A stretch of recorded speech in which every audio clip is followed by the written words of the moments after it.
ರೈತರ ಪ್ರತಿಭಟನೆ. ಹುಬ್ಳಿಯಲ್ಲಿ ಕೇಂದ್ರ ಸಚಿವ ಜೋಶಿ ಪ್ರತಿಕ್ರಿಯೆ ಕೊಟ್ಟಿದ್ದಾರೆ ಇದಕ್ಕೆ.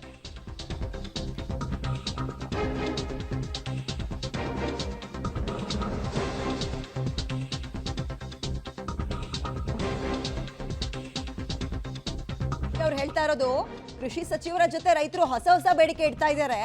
ಬಟ್ ನಮ್ಮ ಸರ್ಕಾರ ಬೇಡಿಕೆ ಪರಿಶೀಲನೆ ಮಾಡ್ತಾ ಇದೆ. ಕಲ್ಲು ಹೊಡೆಯೋದು ರೈತರ ಕೆಲಸ ಅಲ್ಲ. ರೈತರ ಬಗ್ಗೆ ನಮಗೂ ಕೂಡ ಸಹಾನುಭೂತಿ ಇದೆ. ನಾವು ಪ್ರತಿಭಟನೆಯನ್ನ ಹತ್ತಿಕ್ಕೋ ಕೆಲಸ ಮಾಡ್ತಾ ಇಲ್ಲ, ಅನುಮತಿ ಇಲ್ಲದೆ ಬರ್ತಾರಲ್ಲ ಅಂತವ್ರನ್ನ ತಡೆಯೋ ಕೆಲಸ ಮಾಡ್ತಾ ಇದ್ದೀವಿ ಅಂತ ಹುಬ್ಳಿಯಲ್ಲಿ ಕೇಂದ್ರ ಸಚಿವ ಪ್ರಹ್ಲಾದ್ ಜೋಶಿ ಅವರು ಹೇಳಿಕೆಯನ್ನ ಕೊಟ್ಟಿದ್ದಾರೆ.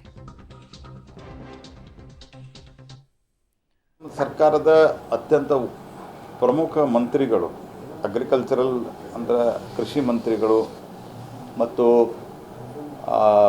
ಪಿಯೂಷ್ ಗೋಯಲ್ ಅವರು ಕನ್ಸ್ಯೂಮರ್ ಅಫೇರ್ಸ್ ಮಿನಿಸ್ಟ್ರಿ ಅವ್ರ ಡಿಪಾರ್ಟ್ಮೆಂಟ್ನಲ್ಲಿ ಬರ್ತದೆ. ನಮ್ಮ ಕೃಷಿ ಇಲಾಖೆಯ ರಾಜ್ಯ ಮಂತ್ರಿ ನಿತ್ಯಾನಂದ ರಾಯ್ ಅವರು, ಇವರೆಲ್ಲರೂ ಅವ್ರ ಜೊತೆಗೆ ಮಾತುಕತೆ ನಡೆಸಿದ್ದಾರೆ. ಅವರು ನಿತ್ಯ ಕೆಲವೊಂದಿಷ್ಟು ಹೊಸ ಬೇಡಿಕೆಗಳು ಕೇಳ್ತಾ ಇದ್ದಾರೆ.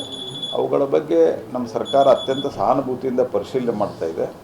ಅವುಗಳನ್ನು ಒಂದು ದಿವಸದಲ್ಲಿ 2 ದಿವಸದಲ್ಲಿ ತೀರ್ಮಾನ ಮಾಡೋಕ್ಕಾಗಲ್ಲ. ಅವರು ಡಿಮಾಂಡನ್ನು ಕೊಟ್ಟಿದ್ದಾರೆ, ಮತ್ತೊಂದಿಷ್ಟು ಎಡಿಷನ್ ಮಾಡಿದ್ದಾರೆ. ಅವನ್ನೆಲ್ಲವೂ ಪರಿಶೀಲನೆ ಮಾಡಿ ಸಹಾನುಭೂತಿಯಿಂದ ತೀರ್ಮಾನ ಮಾಡ್ತೀವಿ ಅಂತ ಹೇಳಿದ್ದಾರೆ. ಅದಕ್ಕೆ ನಾನು ವಿನಂತಿ ಮಾಡೋದಿಷ್ಟೇ, ಕಲ್ಲು ಹೊಡೆಯೋದು ಹಿಂಸೆ ಒಂದು ಪರಿಹಾರ ಅಲ್ಲ. ಮತ್ತು ಹೈಯೆಸ್ಟು MSP ಕೊಟ್ಟಿರೋದು, ಹೈಯೆಸ್ಟು ಸಬ್ಸಿಡಿ ಕೊಟ್ಟಿರೋದು, ಕಿಸಾನ್ ಸಮ್ಮಾನ ನಿಧಿ ಕೊಟ್ಟಿರುವಂಥದ್ದು, ಈ ಥರದ ಅನೇಕ ಯೋಜನೆಗಳನ್ನು, ಅತಿ ಹೆಚ್ಚು ನೀರಾವರಿಗೆ ದುಡ್ಡು ಕೊಟ್ಟಿರುವಂಥದ್ದು, ಅತಿ ಹೆಚ್ಚು ಕೃಷಿ ಇಲಾಖೆಗೆ ದುಡ್ಡು ಕೊಟ್ಟಿರುವಂಥದ್ದು ಮತ್ತು ಅದನ್ನು ಬಳಕೆ ಮಾಡಿರುವಂಥದ್ದು ಮೋದಿ ಸರ್ಕಾರ ಇದೆ ಅಲ್ಲ, ಅವರಿಗೂ ಗೊತ್ತಿದೆ. ಮುಂದೂ ನಾವು ರೈತರ ಬಗ್ಗೆ ಅತ್ಯಂತ ಸಹಾನುಭೂತಿಯಿಂದ ನಾವಿದ್ದೇವೆ. ಹಾಗಾಗಿ ಮುಂದಿನ ದಿವಸಗಳಲ್ಲಿ ಸಹಿತ ಅವರ ಎಲ್ಲ ಡಿಮಾಂಡ್ಗಳನ್ನು ಪರಿಶೀಲನೆ ಮಾಡ್ತೀವಿ ಅಂತ ತಿಳ್ಕೊಂಡು ಪಿಯೂಷ್ ಗೋಯಲ್ ಅವರು ಮತ್ತು ಅರ್ಜುನ್ ಮುಂಡಾ ಅವರು ಹೇಳಿದ್ದಾರೆ. ಮಾತುಕತೆಗೆ ಅವರು ಬರಬೇಕು. ಓಕೆ, ಇದು ಹುಬ್ಳಿಯಲ್ಲಿ ಕೇಂದ್ರ ಸಚಿವ ಪ್ರಹ್ಲಾದ್ ಜೋಶಿ ಅವರು ಅಲ್ಲಿ ನಡೀತಾ ಇರೋ ಪ್ರತಿಭಟನೆಗೆ ಸಂಬಂಧಪಟ್ಟಂತೆ ಕೊಟ್ಟಿರೋ ಸ್ಟೇಟ್ಮೆಂಟ್ ಇದು. ಕೃಷಿ ಸಚಿವರ ಜೊತೆ ರೈತರು ಹೊಸ ಬೇಡಿಕೆ ಇಟ್ಟಿದ್ದಾರೆ. ನಮ್ಮ ಸರ್ಕಾರ ಬೇಡಿಕೆನ ಪರಿಶೀಲನೆ ಮಾಡುತ್ತೆ ಅಂತ ಹೇಳಿದ್ದಾರೆ. ಆಮೇಲೆ ಕಲ್ಲು ಹೊಡೆಯೋದು ರೈತರ ಕೆಲಸ ಅಲ್ಲ ಅನ್ನೋ ಹೇಳಿಕೆನ ಕೂಡ ಕೊಟ್ಟಿದ್ದಾರೆ. ಯಾಕಂದ್ರೆ ನಿನ್ನೆ ಅಲ್ಲಿ ಪರಿಸ್ಥಿತಿ ಎಲ್ಲವೂ ಕೂಡ ಶಾಂತವಾಗಿರ್ಲಿಲ್ಲ. ರೊಚ್ಚಿಗೆದ್ದಂತಹ ರೈತರು ಏನ್ ಮಾಡ್ಬಿಟ್ರು, ಪೊಲೀಸರ ಜೊತೆ ಸಂಘರ್ಷಕ್ಕೆ ಇಳಿದು ಬಿಟ್ರು.